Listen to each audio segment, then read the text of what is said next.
Okay, hello. Wait for a few more people to arrive, and we'll begin the discussion.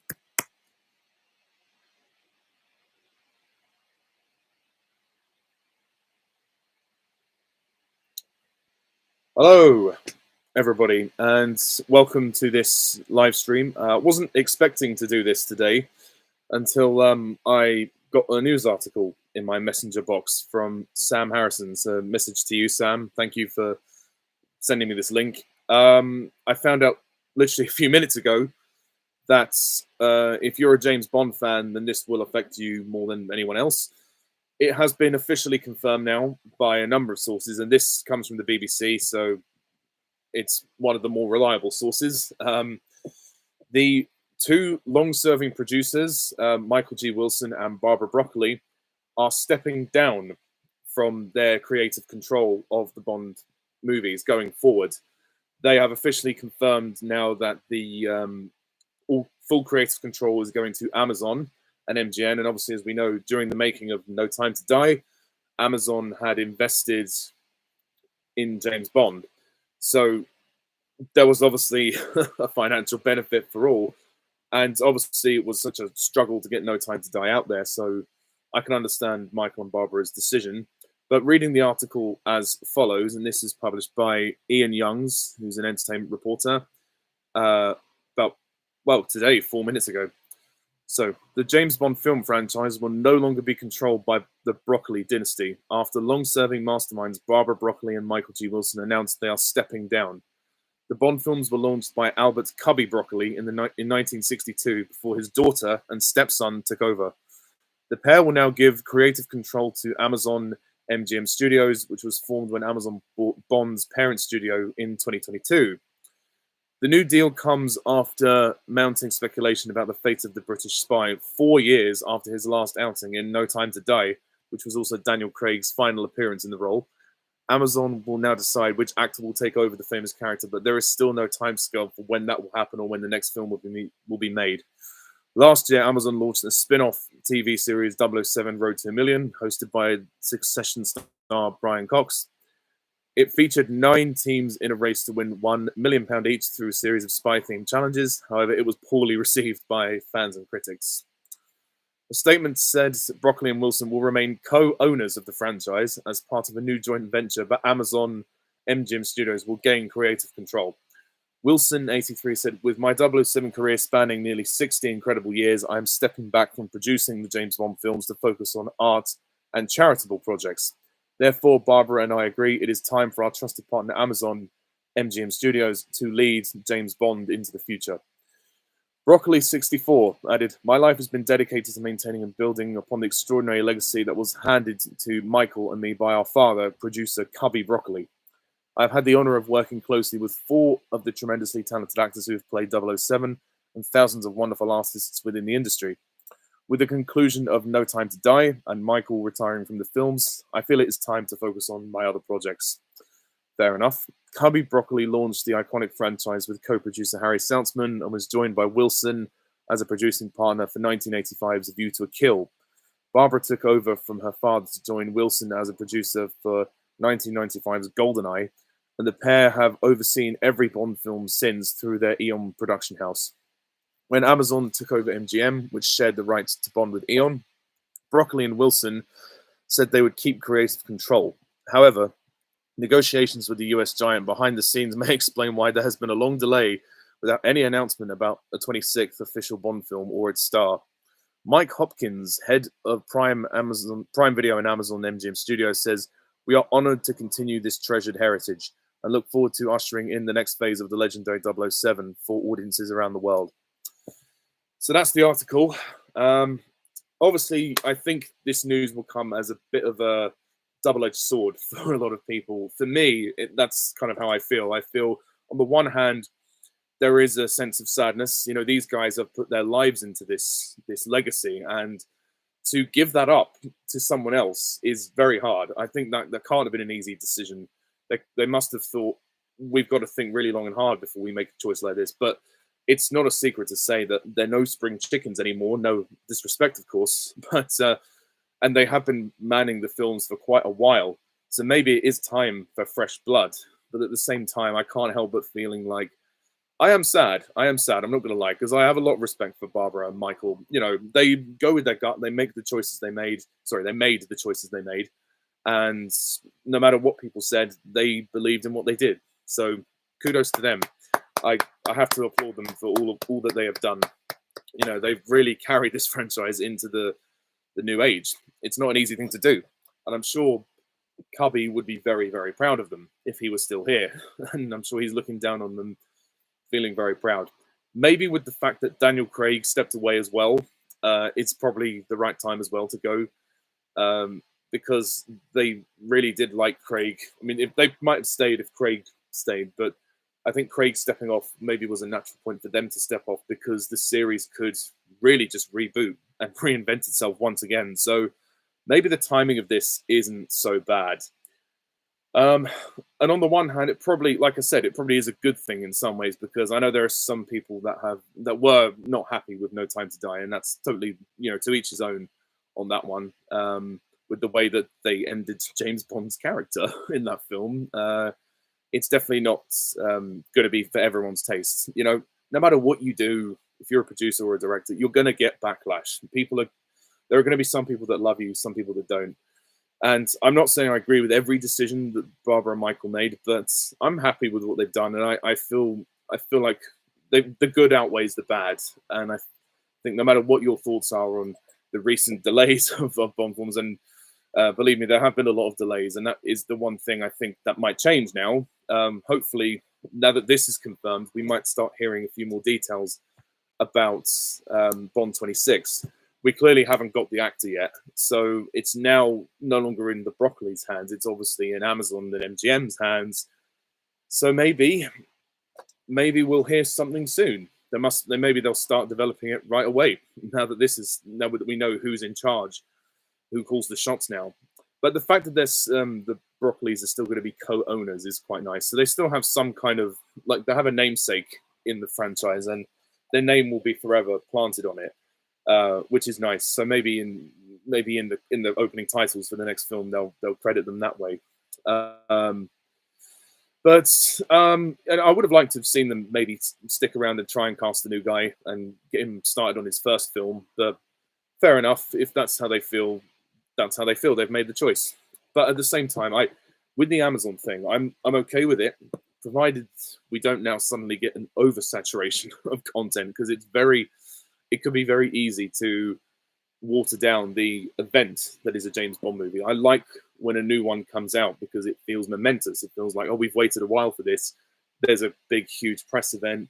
I don't want to lose that. I don't want to lose the feeling of, this is exciting, a new Bond film. You know, if you have all these other spin-offs and everything, if they milk it, that'd be my only concern. I really don't want them to sort of go down the route of like Disney Plus, where they like exploit, you know, Disney, Star Wars, Marvel. You know, I don't want them to kind of overdo it. So as long as they think about what they do within reason, I'm okay with it. But in terms of Bond 26, it is going to feel very different now. I mean, it was going to feel different anyway because of a new actor, but now that the Broccoli's aren't so heavily involved, it is going to be interesting. But I'm sure that Amazon and MGM will hopefully keep some of the main traditions that we've come to know over the first 25 movies, and that the new one will feel like it's a part of the same series. Clearly, there were issues in working together with Amazon and MGM. Barbara and Michael, well, it's not a secret to say there were articles about how they were having arguments. So in the end, they've obviously resolved things, and Barbara and Michael thought, no, we're done. We've done what we can over the years. let them have it. It's fine. So whatever happens between them, they've obviously resolved it, which is good. Am I going to make a video about Alex again? This isn't relevant to this stream, so no. And if I don't really want to make another video about Alex, but yeah, maybe it is time for a change, though, Sam. As you say, it's time for a change, maybe, and it might feel fresh, might feel more refreshing.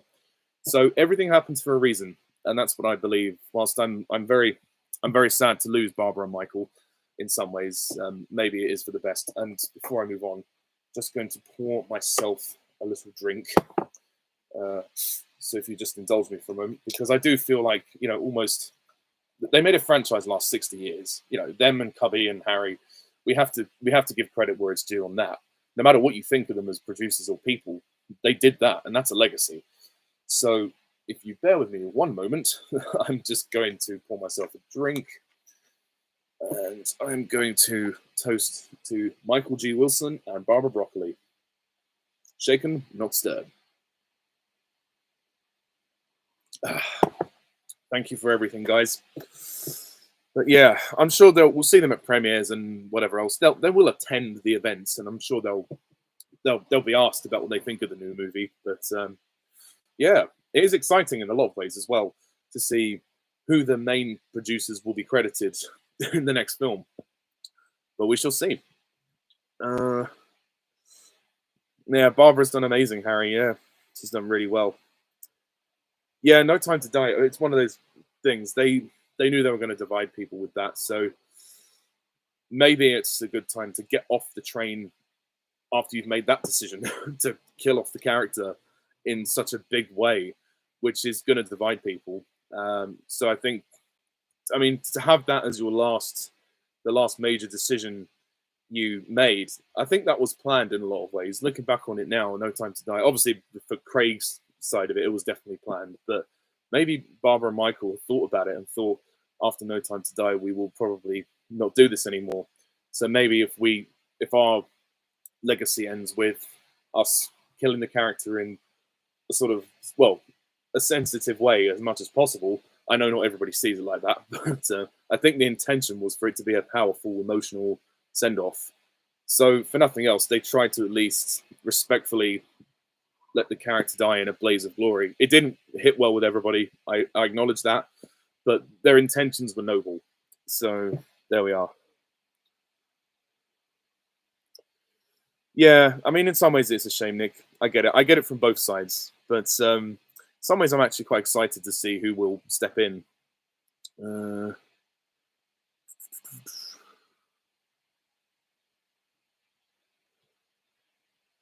Yeah, well, I mean, surely, like, oh yeah, no, it won't be Eon now, will it? Yeah, that's the thing, because that's the Broccoli's company, isn't it?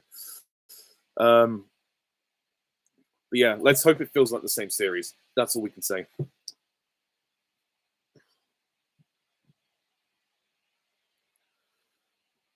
Hello, Brian. Here's the Barbara and Michael. Thank you, guys. Thank you all for showing respect. You know.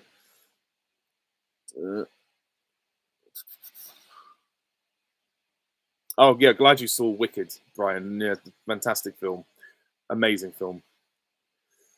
The One, yeah, such sad news. What's going to happen now? Yeah, well, I guess we'll wait to hear some kind of announcement about Bond 26 from Amazon. They will probably start the search again. Well, I'm guessing the search hasn't started for a new Bond. Maybe they were in negotiations for such a long time. Who knows? And obviously, like people do other projects, you know, after No Time to Die, they must have all taken a break and said, we'll sort the next one out another time.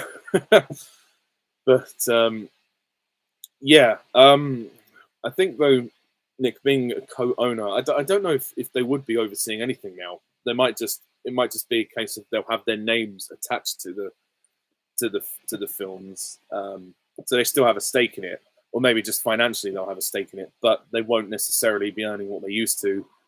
I don't know how it works, but certainly, yeah, the creative control aspect is going to be interesting. I think this is another decision that is going to divide people. Obviously, we have to respect them for stepping down, but when Amazon released the new movie, we are going to get some people that are like, it's not the same as it used to be. Bond is dead. And then we're going to get people like, this is amazing. We should have had this years ago. This is a brand new direction for the series. Again, it's going to divide people.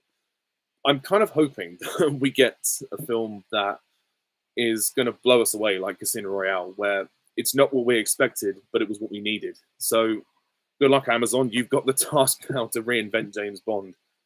Let's just hope it's better than that Road to a Million series. I didn't see that series, but I heard it was pretty bad. So yeah, ideal Bond year gaps. I think 3 years between films is fine because that's enough time to sort of enjoy the previous one, get over it, and then you've got another one to look forward to. So like after Skyfall happened, how successful that one was, they knew they had to get Spectre out pretty quickly. And when I say quickly, I don't mean like rush it out, like they did with Quantum of Solace.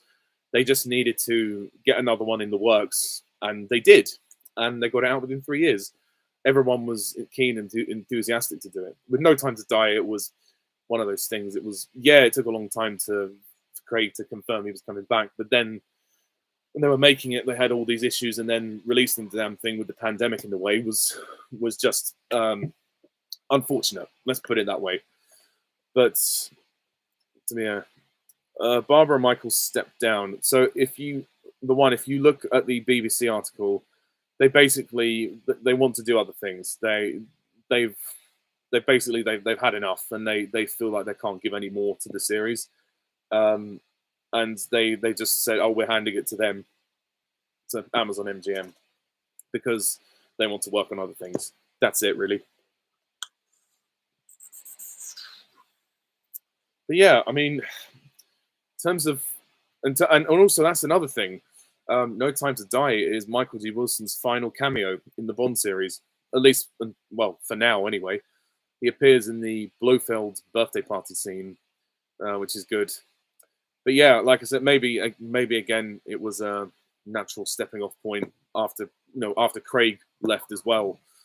Maybe it was time for them to go. There was rumor that Michael G. Wilson's son was going to take over, but I guess that's not happening now. So yeah, it's going to be an interesting time. I hope that they don't dilly-dally and that Amazon are now, as they're now firmly in the driving seat for this, in the next few months, hopefully, we get some news and we find out, okay, who's the next Bond? That's the thing everybody has been asking for years. I still believe if they get him in time, Henry Cavill could do it, but well, that's another video. Yeah, let's hope they get on the audition process soon. But yeah, Bond 26. It'd be good to hear something about that. Even I have to admit, it's getting a little bit tedious waiting all this time. But hopefully, good things come to those who wait. So yeah, I hope it's not the end of Bond on the big screen.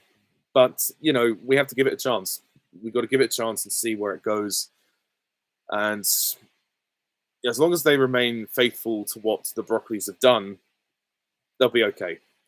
But if they're going to completely change the style of the movies, that's not going to work. They make a similar style film, like, with the usual tropes, like the title sequence, the song, all the traditions that we've come to expect need to remain. But in terms of the way you approach the character, that can change.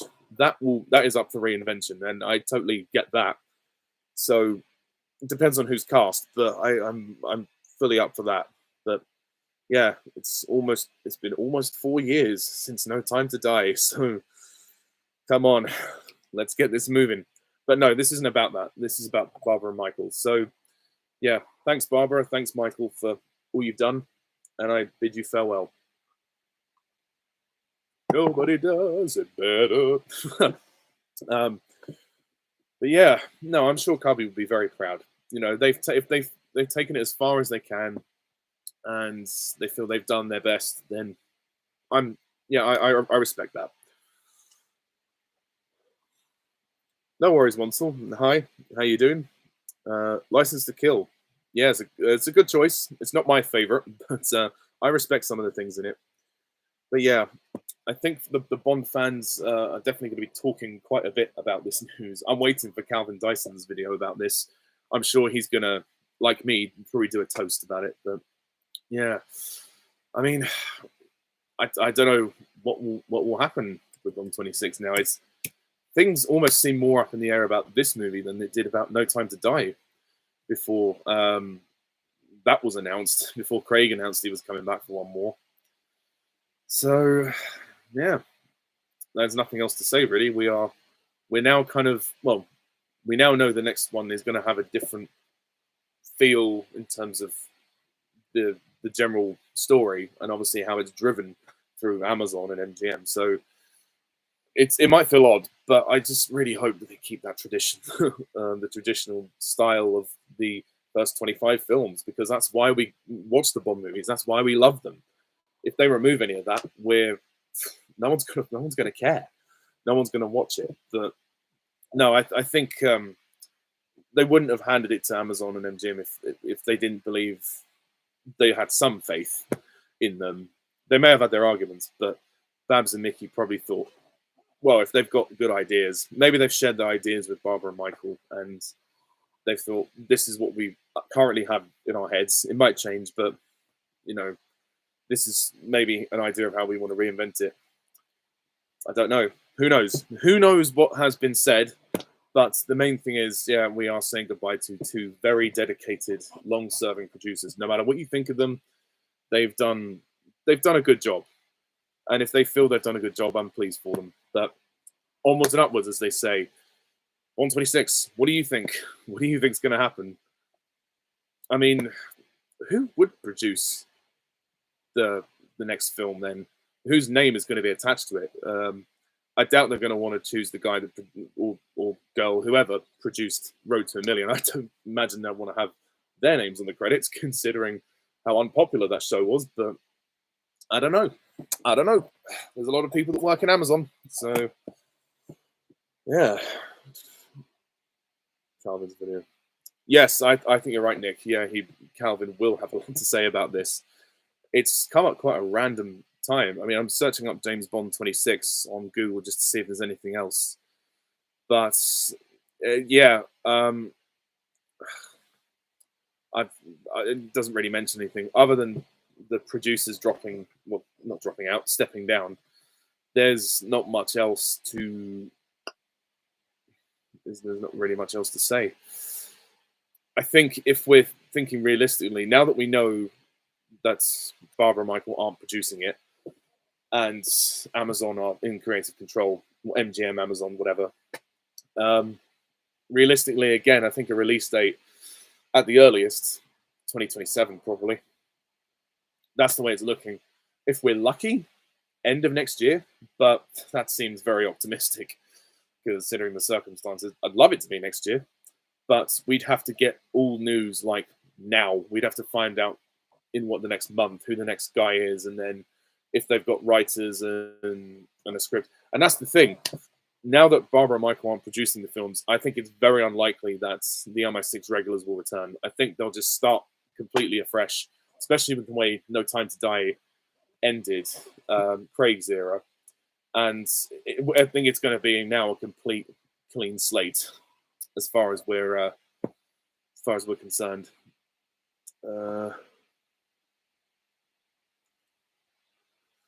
Yes, that's the thing. If they're going to go and readapt some of the novels, I don't know how I feel about that. I wouldn't want to see like remakes of already existing movies.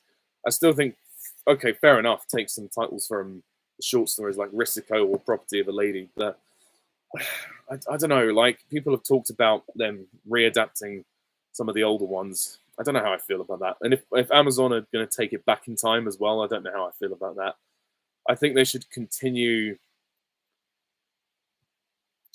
I think they should just continue in the modern era and adapt stories that are relevant to today's age. I mean, the one, I can't really answer that. I have not read the novels to myself, but fresh news stories that are adapted properly. But then your question is also subjective in terms of you believe that they weren't adapted properly. Some people probably do think they were adapted okay, but then again, that's the clues in the word, isn't it? Adaptation. I'm not trying to dismiss what you're saying because, okay, fair enough. I get your I get your stance in that if you're a devout fan of the novels, you want it to be a faithful rendition of the story. That's fine. I mean, I haven't read the novels, so I can't really relate too much. But I always feel like if you've already had a go at adapting one story, I don't think there's any need to do it again. It just feels like almost like Thunderball, you know, with Thunderball, and then I know there was a different studio behind it and whatever. There was a legal reason, but Never Say Never Again was just a remake of Thunderball, and it was a worse adaptation than the previous one. And I didn't like Thunderball that much, but again, it's two different mediums. It's hard to answer that question, but I just don't feel like, based on the Thunderball Never Say Never Again thing, um, and two adaptations of the same story don't always work. But I could be wrong. They could do that again if they wanted to redo From Russia with Love, for example. I'd give it a chance. Well, no matter what they do, I'll give it a chance. But I would rather have a new story. I think it's, again, I would rather have a story that's relevant to today's world. But that's just my personal opinion.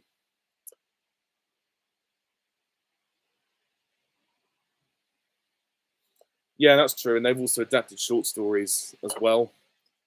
Um, I will get back to that later. Yeah. I mean, the next sort of like the titles I would want them to use though are like Property of a Lady or Risico, maybe the Hildebrand Rarity. They did use the word Hildebrand in Spectre for the Safe House, but it would be cool to have. I think Risico is my favorite of the unused titles.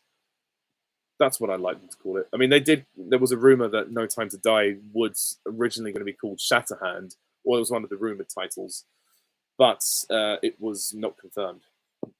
But anyway, getting off topic. So yeah, I mean, Barbara and Michael, you know, no one else could have committed that amount of time to one film series. So, credit has to be due there. I don't think I have much else to say, unless you guys want to say anything else before I close this off. But yeah, watch this space. Bond 26. It's the road ahead is going to be rough.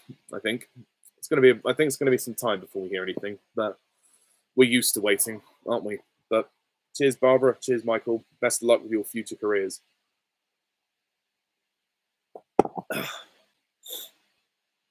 I'm glad we agree, Nick. Yeah, I think we've had that conversation once or twice before. I'm sure they'll come up with some other titles as well. There was one title rumored for Bond 24, which was I think based on it was based on, I don't know if it was a young Bond story or sort of spin-off Bond story, Devil May Care. Apparently, it was this, I've not read the book, but it was linked to Man with the Golden Gun. I think the title sounded pretty cool. Before they announced it to be Spectre, it was that was one of the rumored ones, and that was one of the ones I quite liked. So if they were to use that again, Devil May Care, I think that could probably work. It's not the most Bondian sounding title, but I'd give it a bash. Yeah, something like Risico, you could do anything with that title. You could. I mean, you'd just be using the word, and that's still honoring what Fleming created. You just create your own story around that. So why not? I'm sure there's additional notes anyway. I mean, Quantum of Solace is based on notes, I think, that they expanded into a script. Obviously with great difficulty because of a writer's strike, but still, there's many ways you could go. But I really would love them to use Risico as a title at one point. Property of a Lady is, I think that was used. Well, the phrase was used in Octopussy, but if they were to use it as the title of the film, they could do that. Much like how The World Is Not Enough was mentioned on Her Majesty's Secret Service for like the coat of arms, I think, and then used as a title in The World Is Not Enough for 1999.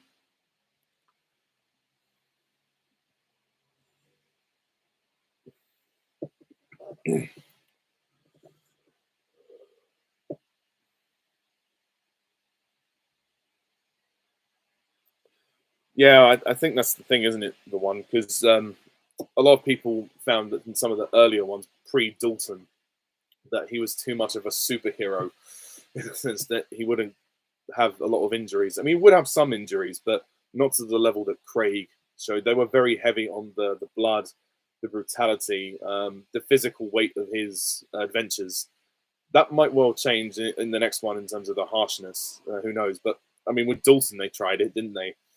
But I mean, I don't know. I mean, invincible. I don't know. I never saw Bond as invincible even in the earlier ones. You know, there was always an element of risk displayed on screen there, but the lack of invincibility again, I think, was more prominent in like Dalton and Craig, and maybe some of Brosnan as well. But yeah, it depends, I suppose, on how harsh they want the sort of tone to be of the stories. But, Devil May Care is a continuation from novel from 2008. Oh, yes, that's true, actually. Yeah, thanks for reminding me.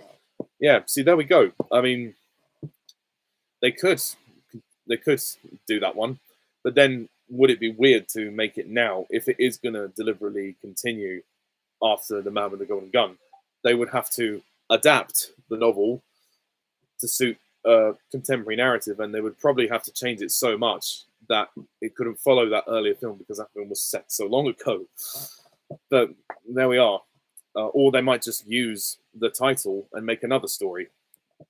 So I think it's kind of impossible to adapt a Bond novel 100%, especially with the way the films have been so far. Unless you're adapting them not as part of the official series. Maybe. I mean, I'm sure Amazon will want to do some spin-offs.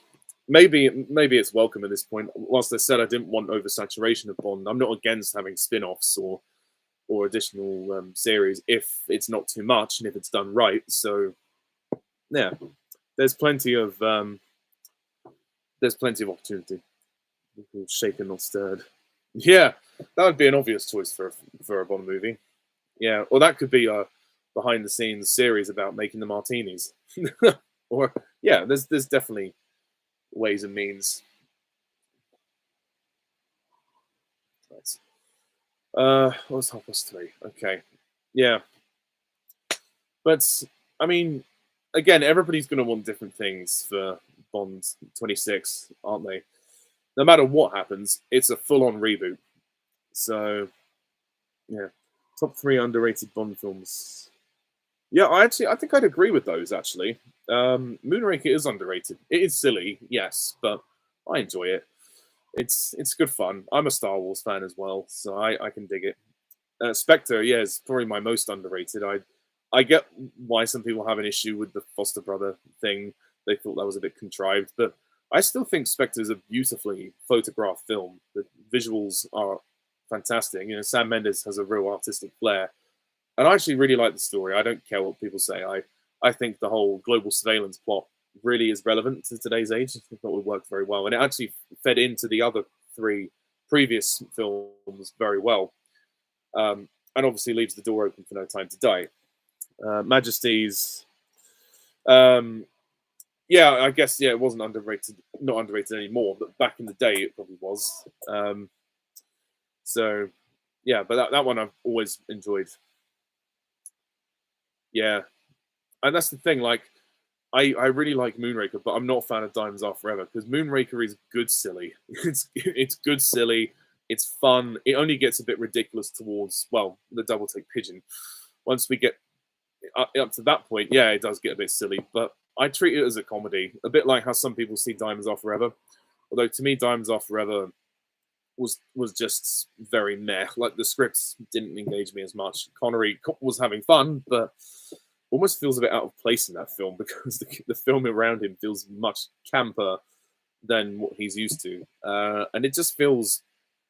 I don't know. I just never liked the fact that most of it was in Las Vegas. Not that it's a bad location, but because they had to pay Sean Connery so much, the cheapness shows.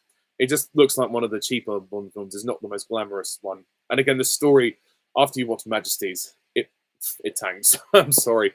There are good moments in it. Don't get me wrong, but it's just never been my favorite. The World Is Not Enough is getting more popular as time goes on. Yeah, maybe that's down to Calvin Dyson. I think The World Is Not Enough is all right. Maybe if I watch the Brosnan films again, I'd change my view on them. I think GoldenEye is the best one, though, easily. Octopussy has really changed, in my opinion. I really have enjoyed Octopussy in the last few times I've seen it. Maybe it's because I saw it in the cinema when it was re-released. Um, it had a different effect on me. Whereas A View to a Kill has gone right down, and I used to really like that one. That used to be my most underrated, but no.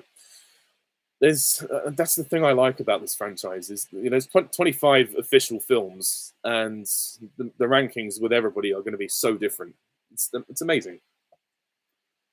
No, it's fine. You can say you really enjoy it. I do like GoldenEye. I promise you, I like it. It's my favorite of the Brosnan films. I just don't think it's perfect. I don't think it's as good as everyone says, but I do enjoy it. But I respect your opinion. Uh, yeah, I do believe it's the only good Brosnan one. Sadly, not that it was his fault, but the other three that have very bad writing, in my opinion, and just the humor got worse and worse. I thought Christmas only came around once a year. Oh God, but still, maybe it was supposed to be 1999's version of My Name Is Pussy Galore. So I suppose that's no less controversial, really. But Goldfinger's a much better film, so it gets away with it.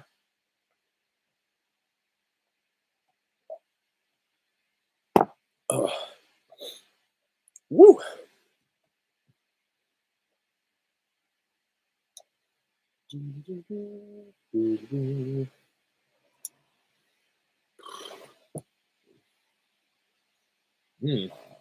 Yeah. Well, I'm curious as to who will be the next Bond. Mm.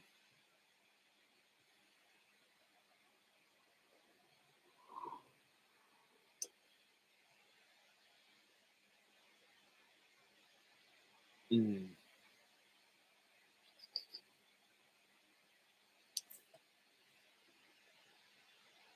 Oh, nice, fine, the one.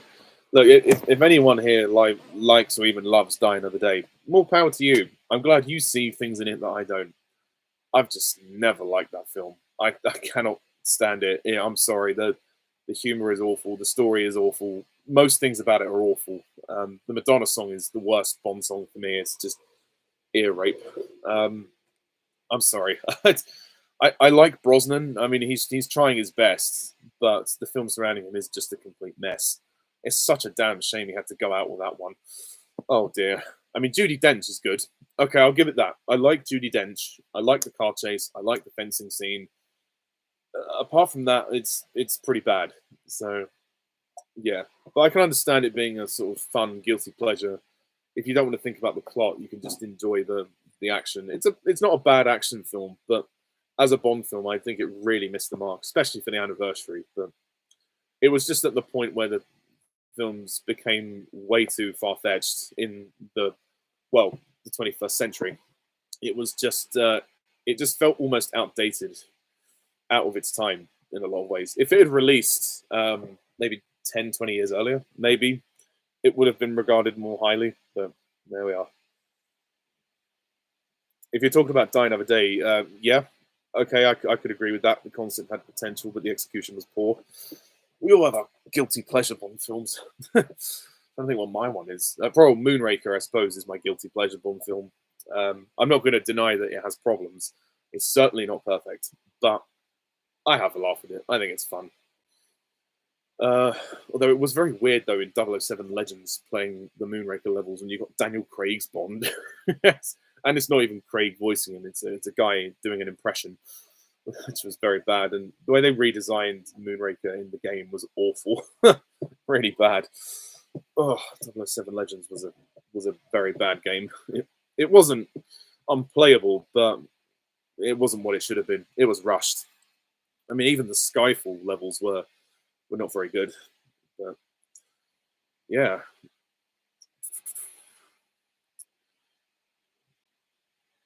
126. Oh, I'm just desperate to know when we're going to hear something.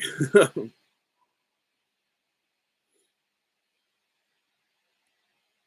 mean, there's loads of like bullshit articles saying that he's been confirmed as the next Bond, but I don't. I don't think he has. I won't believe it until it's announced by Amazon. To be honest, it's just, yeah, it's a load of bullshit because it'd be all over the news. So, yeah, it's just tabloid clickbait stuff. Anyone want to say anything more? Mm. I mean, that's the thing. Like with Barbara and Michael, they always knew when they were at fault. From my experience, even in interviews, I think they said when they were making Casino Royale that with Die Another Day, they admitted that it went too far and they got too fantastical, as Michael put it. That's an understated way of saying, yeah, we fucked up with the invisible cars and its campy dialogue. So, but again, maybe if it hadn't have been so bad or so badly received, we never would have got Casino Royale. So maybe everything happens for a reason. So, but whether you read it as good or bad, that's up to you. Doesn't look like anybody wants to say anything else, so I think I'll leave it there. But yeah, so final toast to Barbara and Michael. Thank you for everything. We're going to miss you, but good luck with all your projects.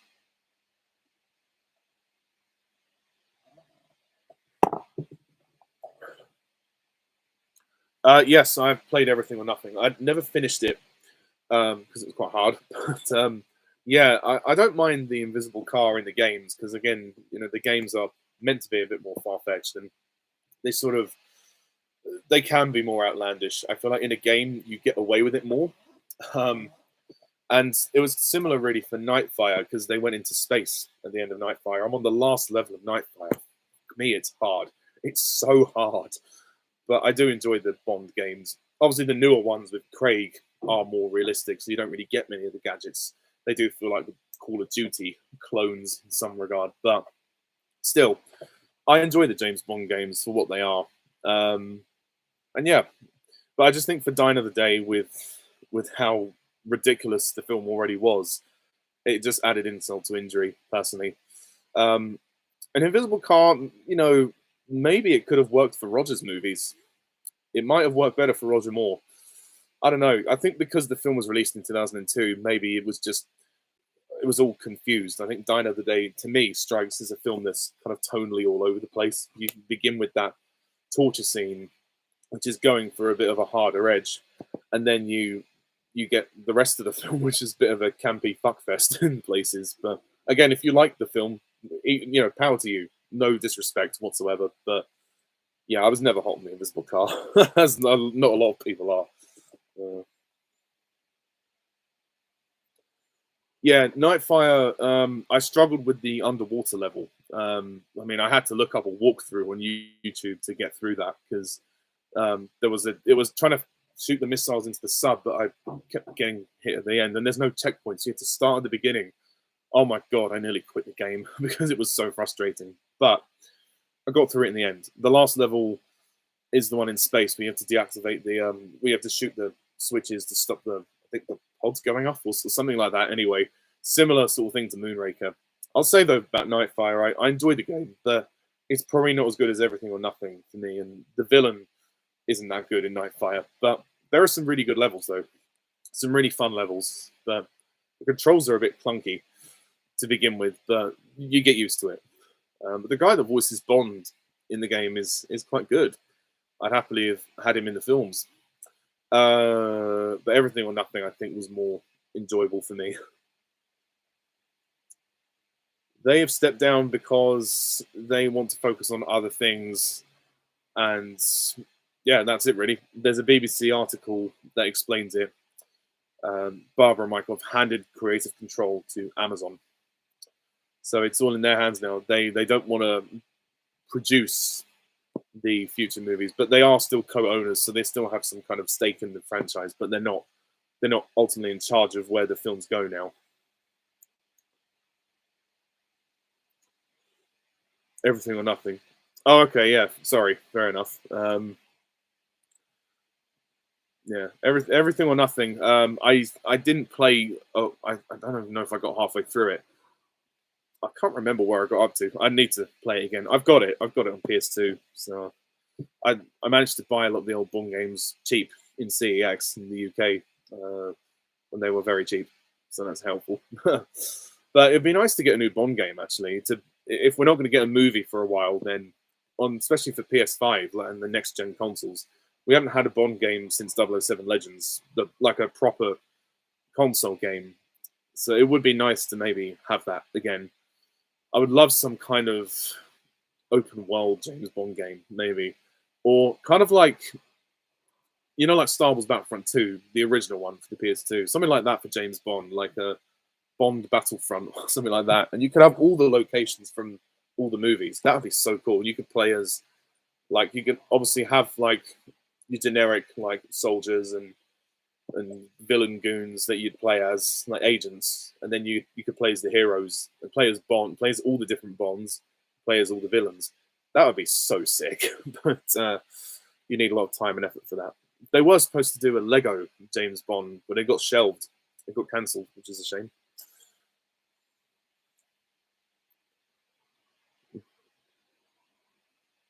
Is Project 007 cancelled? Oh, that's a shame. I'm going to look that up because I was looking forward to that. I've got a PS5, so I've been waiting for that. It just says it's currently in development. As far as this, Project 007 is a young Bond for gamers. That's what IGN have said. I don't know when they said it. That was in October 2024. So I don't know if anything's been said since then. I'm trying to look for a new article. Because I cannot wait to sort of play it if we're gonna get it. It'd be great though. Like that's why they wouldn't need to do the origins again in the movies because supposedly this game is supposed to be like an origin story, but it's like first person. So your Bond, I think it's first person anyway. I'm not entirely sure. Yeah, I don't know. Maybe they've been waiting for the new film to come out to try and align it with the release of that, or it's just had its problems. But yeah, I mean, all games go through some kind of development hell, surely. But I hope we get it. If not, no worries. But well, it would be nice. Yeah. Don't get excited for Legends. 007 Legends is not very good. It's playable, but it's not enjoyable, really. Nightfire is more enjoyable. It's a bit harder though, in my opinion. I'm not a regular gamer. I just play what I'm interested in. So I probably don't have as good skills at beating levels as other gamers do, but I play what I enjoy. Uh, Potentially, Trevor. Potentially. I'm not going to put a stamp on it, but every 2 to 3 years it would be nice. It would be nice to have the films come out at greater frequency. But yeah, we don't know exactly because obviously Amazon have got loads of other things they do as well. So, but I think they should be cognizant of the fact that we have not had a Bond film in 4 years, and it's time for another one. So yeah, I think that would be nice. Oh, excuse me. Oh. Right. Oh, I don't think there's much else for me to say. But thank you very much all for watching and listening. And if you have any more questions, please leave your comments down below in the comment section below, and I will answer them then and there. Until next time, I'm Pajax Perspective. See ya. Bye for now.